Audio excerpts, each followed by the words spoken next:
மிகவும் வேதனைக்குரிய ஒரு விஷயம். விவாத பொருளாக கூட எடுக்க முடியாத ஒரு நிலை.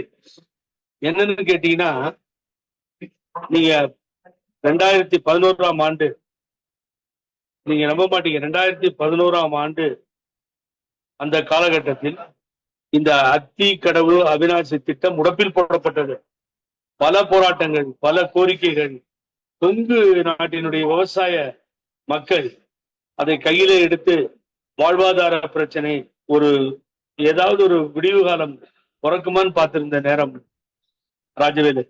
அப்படிப்பட்ட நேரத்தில் தான் அம்மா இதற்காக 3,72,00,000 ரூபாயை ஒதுக்கி இந்த திட்டத்தை உருவாக்கியது புரட்சி தலைவி அம்மா, அன்றைய முதல்வர். நாடறியும் அன்றைய தினம் அமைச்சர் ராமலிங்கம் அவர்கள், அவர்தான் அதை அந்த துறையினுடைய அமைச்சர். அவருடைய நேர்பார்வையில் நடக்க அம்மா உத்தரவிட்டு இது நடந்தேறியது. இத்திட்டவர் புரட்சி தலைவி அம்மா அவர்கள், இதை நடத்தி காட்டியவர் அம்மா அவர்கள். இப்படிப்பட்ட ஒரு சூழ்நிலை உருவாகி இருந்தது. ஆனால் இன்னைக்கு என்ன ஆச்சுன்னு கேட்டீங்கன்னா, இவரே கூப்பிட்டு, உங்களுக்கு நான் அந்த சஸ்பென்ஸை உடைச்சிடுறேன்.